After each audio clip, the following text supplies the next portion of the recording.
सबको मेरी तरफ से सलाम आदाब।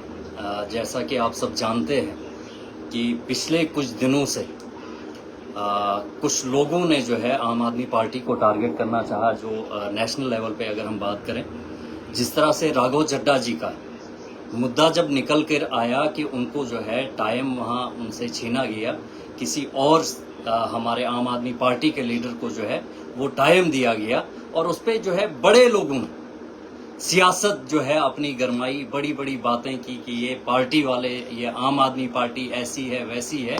लेकिन मैं उन लोगों को बोलना चाहूंगा कि ये वही आम आदमी पार्टी है जिसने एक आम राघव चड्ढा को आज इतना बड़ा हीरो बनाया। छोटा सा एक काम करने वाला एक अकाउंटेंट, लाखों पड़े हैं आज भारत में, उस एक शख्स को अगर इतना बड़ा नाम दिया इस पार्टी ने, तो जब इसी पार्टी की सीनियर लीडरशिप, हमारे नेशनल कन्वीनर और दिल्ली के सिटिंग चीफ मिनिस्टर को जब जेल में डाला जाता है और ये राघव चड्ढा जी खामोशी से तमाशा देखते हैं, वहीं पे हम जब बात करें हमारे मनीष सिसोदिया जी को जब जेल में डाला जाता है, ये उस टाइम भी खामोशी से रहे, और जब हमारे संजय सिंह जी को जेल में डाला जाता है तब भी इनकी जबान नहीं खुली। आप खुद अंदाजा लगा सकते हैं कि जिस शख्स ने एक आम शख्स को इतना बड़ा पॉलिटिशियन बनाया, यहां पंजाब में इलेक्शन इंचार्ज बनाया, वहां पे जो है दिल्ली में 2 बार चुनाव लड़वाया, एक बार वो हार भी गए, दोबारा फिर से चुनाव लड़वाया, और इतना बड़ा नाम, इतना बड़ा काम जब सौंपा और फिर उसके बाद राज्यसभा में मेंबर बनाकर भेजा, वही शख्स जब आम आदमी पार्टी की लीडरशिप को भाजपा दबाने का काम करती है, वो चुपचाप तमाशा देखता है। और उसके बाद आपने भी देखा होगा कि जब पूरी लीडरशिप हमारी अंदर हुई, उस टाइम पे इस शख्स ने कभी भी जो है पार्टी प्लेटफॉर्म पे आके कभी भी उन सब चीजों पे बात नहीं की, कभी भी ये नहीं कहा कि ये इस तरह से जो भाजपा गुंडागर्दी, तानाशाही चला रही है, उस पे कोई बयानबाजी नहीं की। और पूछना चाहता हूं कि उनका नाम अगर पहले भाजपा ने उस लिस्ट में रखा था, वो नाम कैसे हटा, उन पे क्यों नहीं पूछ हुई? वहां आप खुद समझदार हैं, खुद अंदाजा लगा लीजिए कि किस तरह से ये कंप्रोमाइज हो गए। और एक शख्स जब कंप्रोमाइज हो जाए, हमने नारा दिया है कट्टर ईमानदारी का, हमने देश के सामने बात की है कि हम ईमानदारी से, दियानतदारी से काम करेंगे। जिस दिन हमारे ईमान पे, हमारे उस पे दाग लगेगा, हम सियासत से अलग हो जाएंगे। और उस शख्स ने कंटिन्यूसली जब पार्टी की लीडरशिप जो है इतने बड़े मसलों में इस तरह से उन पे जुल्म हुए, इस तरह से उनको दबाया गया, वो चुपचाप अपने प्रोटोकॉल एंजॉय करता रहा, अपने आप को जो है प्रोजेक्ट करता रहा, और भाजपा के साथ जो है अपना इंटरनल उनके साथ जो है अपना तालमेल बढ़ाता रहा कि मुझे जेल जाने से जो है बचा लो, मैं कुछ बात नहीं करूंगा इस पे। और इसी तर्ज पे बड़े लोगों ने जो है इस पे बड़ी वाहवाही बटोरने की कोशिश की कि आम आदमी पार्टी ने एक ऐसे लीडर को खामोश करवा दिया जो पता नहीं क्या क्या आम लोगों के मुद्दे उठाता है। इस टाइम पे हमारा बर्निंग इशू, हमारे लोग जिससे जूझ रहे हैं, क्या उस पे उसकी जबान खुली? इस टाइम पे गैस सिलेंडर की महामारी चल रही है, क्या वो एक बार भी बोला? जब हमारे आम आदमी पार्टी की पूरी लीडरशिप को जेल में डाला, क्या उसकी जबान खुली? आप खुद अंदाजा लगा लीजिए कि किस तरह से जो है ये माहौल बनाया जाता है, किस तरह से आम लोगों को बेवकूफ बनाया जाता है कि काम करने वाले, आम लोगों के हित में बोलने वाले शख्स को जो है इन्होंने जेल में डाला। अवाम समझदार है, हर सिक्के के 2 पहलू हैं। एक पहलू जो है आपको बताया जाता है, आपके दिमागों में डाला जाता है, लेकिन हकीकत आप लोग जान लीजिए कि अगर आम आदमी पार्टी के सारे लीडर अंदर थे उस टाइम पे इसकी जबान पे क्यों ताला लगा।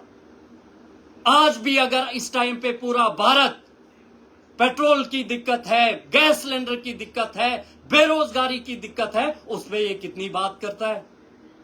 और जिस पार्टी को आप रिप्रेजेंट कर रहे हो, जिस पार्टी ने आपको बनाकर भेजा है, उसकी बात करने में आपको क्या तकलीफ है, वहां से आप खुद अंदाजा लगा सकते हैं कि किस तर्ज पे ये कंप्रोमाइज थे और किस तर्ज पे जो है भाजपा के साथ मिलकर उनकी दलाली कर रहे थे। अमित जी, देखिए, जैसा कि आप सब जानते हैं कि राघव चड्ढा जी की बात चल रही है, उससे पहले मैं आपको एक चीज और कहना चाहता हूं कि महराज मलिक साहब, महराज भाई बहुत जल्द हमारे बीच में होंगे, लेकिन आप सबसे विनती है, क्योंकि कुछ र्यूमर्स फैलाए जा रहे हैं, कुछ र्यूमर एडमिनिस्ट्रेशन तक भी पहुंच रहे हैं, इसी वजह से थोड़ी सी जो देरी हो रही है वो उसी वजह से हो रही है। तो आप सबसे विनती है, हाथ जोड़कर रिक्वेस्ट है मेरी हम सबकी, कि लॉ एंड ऑर्डर का पालन करना है। ये महराज भाई ने भी कहा है कि जब मैं बाहर आऊं तो लॉ एंड ऑर्डर के हिसाब से, लॉ एंड ऑर्डर का पालन करते हुए, लॉ एंड ऑर्डर बिल्कुल खराब नहीं होना चाहिए, बड़े सिस्टमेटिकली हम चलेंगे, सिस्टमेटिकली लोगों की आवाज भी उठाएंगे, लोगों से मिलेंगे भी, लेकिन पूरे तरीके के साथ, ताकि महराज मलिक साहब जल्दी बाहर आए और हम सबके बीच में हो और आपकी आवाज बनकर वो असेंबली में वैसे ही गूंजे, एक शेर की तरह जैसे पहले गूंजते थे। दूसरा, रही बात राघव चड्ढा जी की, राघव चड्ढा जी से कुछ सवाल कीजिए। सोशल मीडिया में जब राघव चड्ढा जी की फोटो आती है तो सवाल कीजिए कि उनको बनाने वाले अरविंद केजरीवाल जब अंदर थे तो वो फॉरेन कंट्री डर के क्यों भाग गए थे, क्यों भाग गए थे? क्या इसलिए भाजपा का डर था या भाजपा से हाथ मिला लिया था? जब भाजपा ने इन सबको जेल भेजा शराब घोटाले में, तो राघव चड्ढा जी का नाम बाहर कैसे आ गया? राघव चड्ढा जी का नाम उस लिस्ट से बाहर कैसे निकला?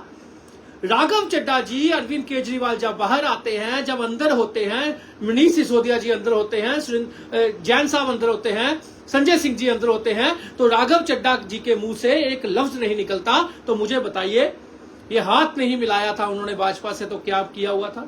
थोड़े दिन ठहर जाइए, राघव चड्ढा जी आपको खुद दूसरी पार्टी में जाते हुए दिखेंगे, क्योंकि राघव चड्ढा जी को इस्तेमाल किया गया किसके खिलाफ?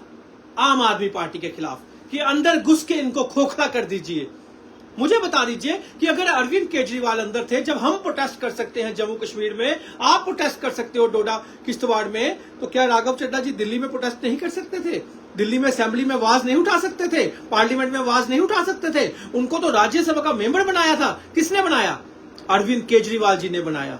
और अरविंद केजरीवाल जी जब जेल में थे, उनके हक में आवाज तक नहीं निकली। तो ऐसे राघव चड्ढा जी को हम सपोर्ट करेंगे? अरे राघव चड्ढा जी थे कौन?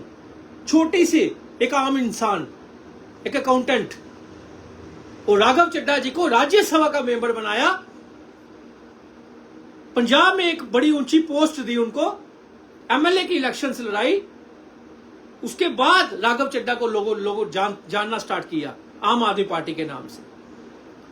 तो इसलिए अपने दिमाग से ये बातें निकालिए, क्योंकि पार्टी है तो हम लोग हैं, अगर पार्टी नहीं तो हम लोग क्या हैं। इसलिए महराज मलिक साहब के लिए दुआ कीजिए, वीडियो को ज्यादा से ज्यादा शेयर कीजिए, और कोई भी ऐसा र्यूमर, कोई गलत र्यूमर फैलाता है तो उस पर विश्वास मत कीजिए, क्योंकि महराज भाई के पेज पे जिस दिन रिहाई होगी, महराज भाई जो उनका ऑफिशियल पेज है, उनके पीए साहब आमिर भाई, जासिर भाई, ये वहां पे चढ़ जाएगा पेज पे। तो आप टेंशन मत लीजिए, बहुत जल्द महराज भाई हमारे बीच में होंगे, लेकिन लॉ एंड ऑर्डर का हमने पालन करना है, खुशियां भी मनानी है, लेकिन लॉ एंड ऑर्डर के हिसाब से। धन्यवाद, बहुत बहुत शुक्रिया।